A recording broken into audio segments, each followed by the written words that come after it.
faithfully conveying value, interpreting great books from around the world. Hello, this is Sally's Book Talk. Today, the book I'm interpreting for you is Self-Driven Growth.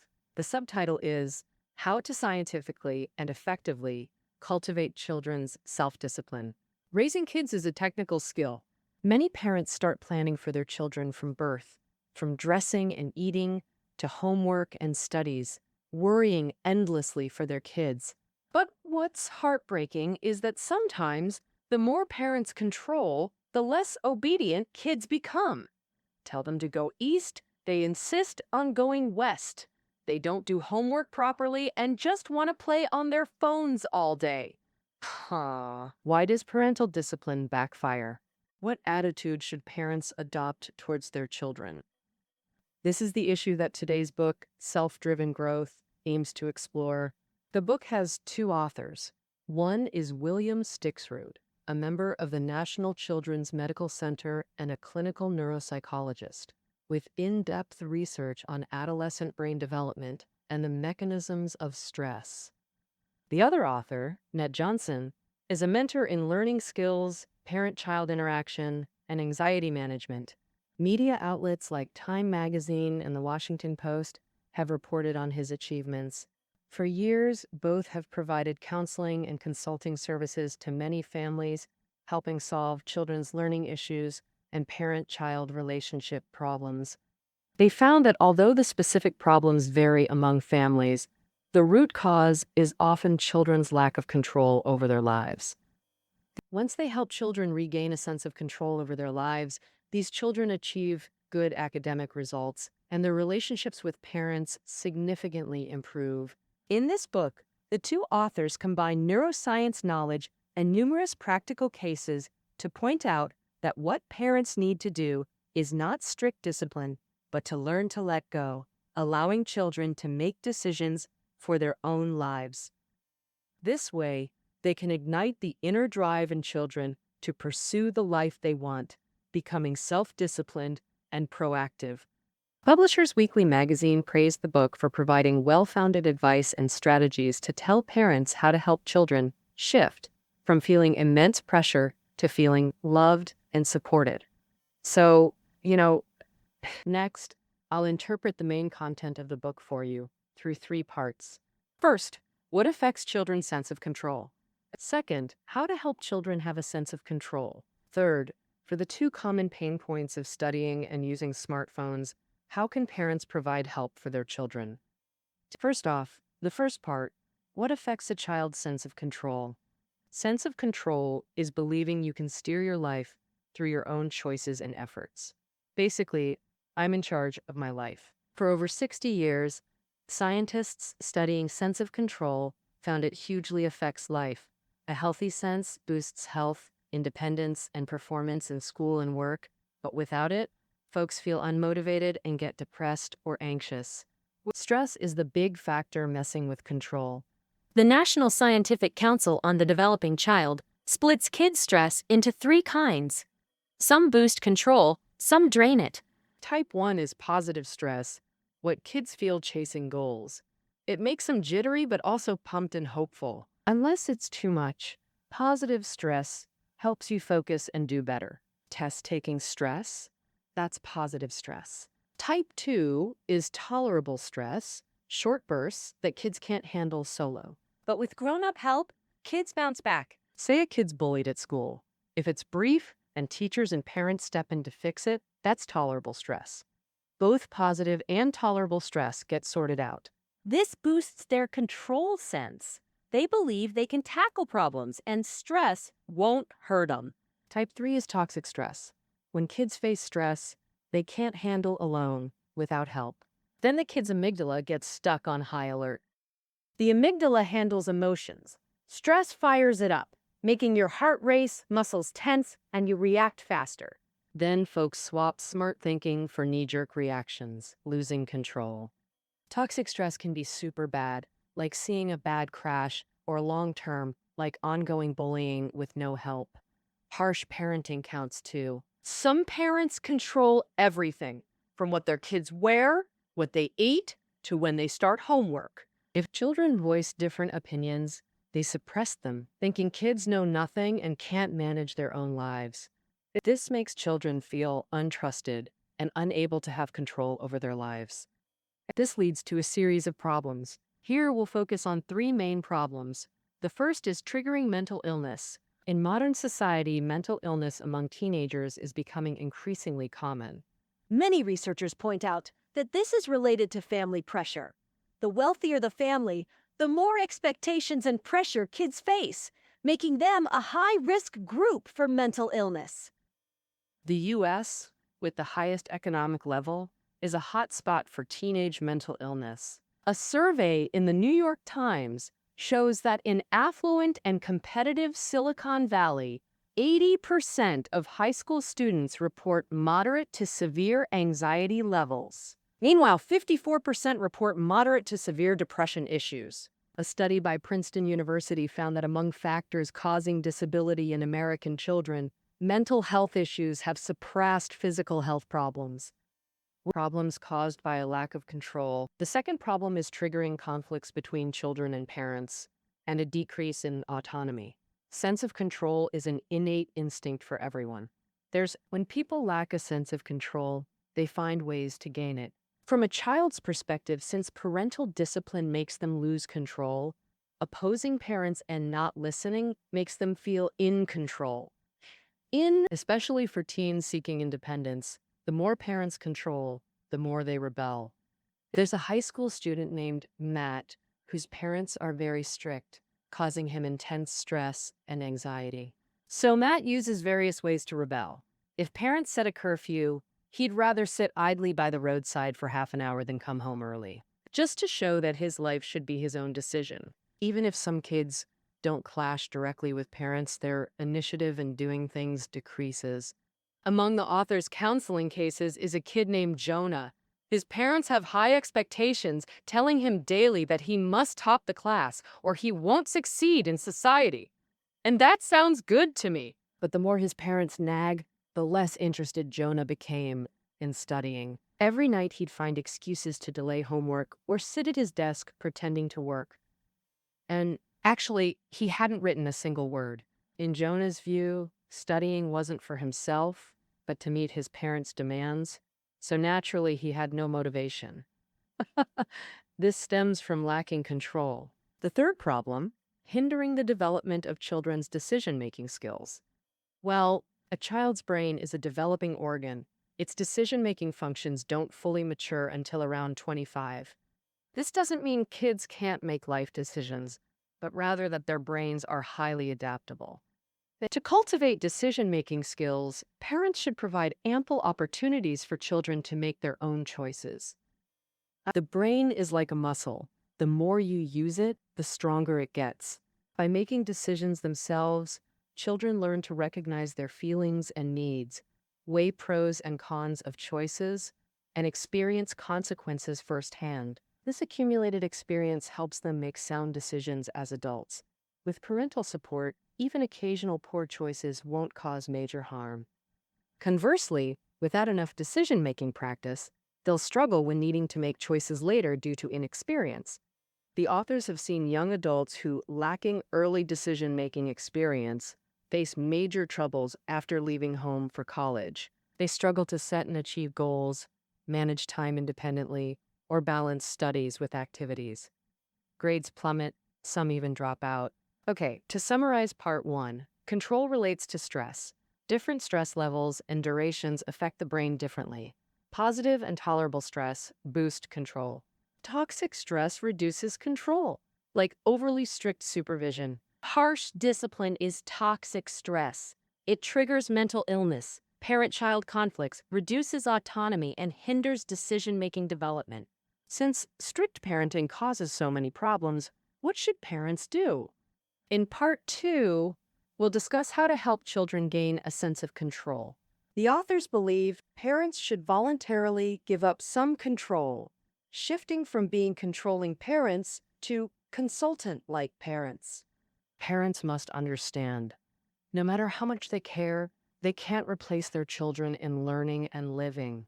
What parents can do is offer advice, not commands. Children's lives should ultimately be their own decisions. Of course, being a consultant parent doesn't mean total hands-off or letting kids decide everything. Consultant parents focus on two things: setting age-appropriate boundaries and clarifying what children can decide themselves. Other matters require following parental guidance. For preschoolers, let them choose clothes and whether to build blocks or draw during play. For elementary students, let them pick meals, extracurriculars, and schedule homework versus playtime. By middle school, involve them in more significant life decisions. In the US, besides public high schools, there are distinctive private options. The authors urge parents to fully listen and let children choose. Which high school do you want to attend? When allowing these decisions, convey, you're the master of your life. This is ultimately your call. We'll also share pros and cons from a parent's perspective as reference. Ideally, consultant parents and kids are cooperative allies, solving problems together. Through communication, they reach mutually satisfying agreements. But what if parents and kids simply can't agree? The authors say, if the choice isn't too outrageous or clearly harmful, parents should honor it, because giving real control means more than lip service. If parents always pull rank during disagreements, kids won't trust them or feel any control. Plus, from the author's coaching experience, the more parents let kids make their own choices regularly, the more the kids will trust them. Parents. When parents clearly state disagreement, kids often willingly listen to their advice when facing conflicts. Another way is to seek opinions from others. For instance, a middle schooler doesn't want to go to a small private high school but prefers a livelier public one. While parents think private schools are smaller, so teachers can create more suitable learning plans for the kid. For such disagreements, the author suggests parents take the child to ask relatives, friends, school teachers, or other mentors, letting the kid hear others' opinions before deciding themselves. What consultant parents should do. The second thing is loving kids unconditionally, giving them security. The family should be a safe haven for peaceful rest. When kids feel loved by parents, even in tough times, they gain control over life and handle stress better. If home also piles on pressure, the kid enters toxic stress mode. This triggers all the issues mentioned. What parents do isn't complex if they truly love unconditionally. Kids sense it through expressions and tone, even without action. The subtle, ingrained emotion is crucial for the child's self-esteem and happiness. The author has a client named Eric. Eric faced learning struggles in high school. He attended college twice, both times dropping out. He told the author he had lots of conflicts with parents during his teens. The author asked, what could your parents have done in high school to make your life better? After long thought, Eric said, if they looked happy when they saw me, that would have helped. Besides natural love, how parents handle kids' mistakes makes them feel loved and safe. As said before, consultant parents let kids decide, but they'll inevitably make some wrong choices. The book gives an example. A 15-year-old girl went to a friend's party. Some kids got alcohol, she drank too much, hit her head on the floor, and got a concussion. Her parents were worried that their child was so immature. How could they trust her to make her own decisions? The authors believe that in such situations, parents should avoid conveying this message. Because you made a mistake, you're no longer worthy of our trust. Everyone makes mistakes. Parents have made unreliable decisions too. Personally experiencing consequences is essential for learning. If we don't let kids learn from errors, they'll likely make worse mistakes when making independent decisions later. So when kids err, the authors suggest appropriate punishment as warning, like banning the girl from parties for months, but never revoking autonomy or blaming her abilities. Parents can share safety concerns, recommend articles on alcohol dangers, and discuss prevention together. Also express confidence they'll learn, making them feel trusted and safe, not criticized and pressured. Okay, to summarize part 2. To give kids control, parents must shift to being consultant parents. 2 main tasks. Set age-appropriate boundaries, clarifying what kids can decide themselves. Second, Love unconditionally, making home a safe harbor. These are the core principles for consultant parents. Parents can also support through details to boost control. In part 3, we'll address two common pain points, studying and phone use, to help kids thrive. First, studying. Letting kids manage learning doesn't mean ignoring it. Parents can still help. The book offers 3 key suggestions. First, provide diverse learning resources. Every child is unique. Teachers' methods might not suit them best. They might find lectures too fast or slow or unengaging. If needed, arrange tutors or online learning sites to find better suited approaches. What parents can provide in learning. The second way to help is cultivating a growth mindset in children. Stanford developmental psychologist Carol Dweck notes that students who focus on effort rather than outcomes gain more sense of control. They believe that even if performance lags temporarily, effort builds ability. Persistence brings satisfying results. This growth mindset, valuing effort over achievement, effectively helps kids improve. To foster it, Dweck advises praising children's effort, not accomplishments. For exam results, say, "I see how hard you prepared," instead of criticizing grades. What parents can provide in learning. The third help is avoiding premature education. In U.S. education, there's a trend pushing higher grade content to lower grades for early learning. For example, some middle schools teach high school level science and advanced algebra. High schoolers read college level literature. The authors see little value in this. A child's brain matures gradually. Optimal education matches knowledge to developmental stages. Learning advanced algebra requires sufficient abstract thinking skills. Forcing middle schoolers unprepared for it leads to inefficiency, frustration, and lost confidence. The authors suggest choosing schools with developmentally appropriate curricula. Avoid scaring kids with excessive difficulty, letting them learn confidently at their own pace. The author practiced this.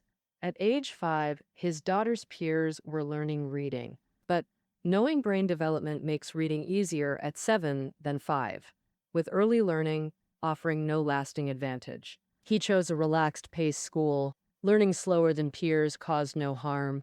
His daughter earned her PhD in economics from the University of Chicago at 26 and is now a successful economist. Having covered studying, let's now discuss smartphone use. Many parents worry kids will get hooked on social media or mobile games, neglecting studies and exercise. Plus, social media floods kids with violent crime news. Constant exposure stresses them mentally. But smartphones are now essential tools. Banning them completely isn't realistic. When peers chat via phones, banning a middle schooler hurts friendships and triggers rebellion. So how can parents guide healthy phone use? The authors suggest 2 approaches. First, collaborate with kids to set phone rules. Express confidence in their self-control and negotiate rules together, like limiting daily gaming time, no phones during meals, and curfews for nighttime use. When kids help create rules, they're more motivated to follow them. These rules apply to parents too, not just kids. If parents restrict kids but scroll phones at meals or game obsessively, they can't set a good example. Second suggestion, expose kids to nature more. Immersion brings calm and relaxation. Some U.S. groups run phone-free summer camps, letting kids experience weeks or months of uninterrupted focus and nature's freedom. The authors know phone-addicted kids who, after such camps, loved the lifestyle and didn't miss gaming. They suggest outdoor activities like hiking, trips, or visiting local parks. Once kids experience nature's joy, they'll spend more time outdoors than glued to screens. So, to summarize part 3, to help kids thrive academically, provide diverse learning resources, cultivate a growth mindset, and avoid premature education. For healthy phone use, collaborate on usage rules and prioritize nature exposure. With that, we've nearly covered self-driven growth. The authors believe that in parenting, what children feel from parents matters more than what's said or done. If parents overcome anxiety about uncertainty, trust their child's abilities, and return life's control to them, kids will feel loved, trusted, and supported. Guided by these beautiful emotions, children will ultimately carve out their own fulfilling lives. Well, self-driven growth. That concludes our interpretation. Reading notes are below the audio. See you next time.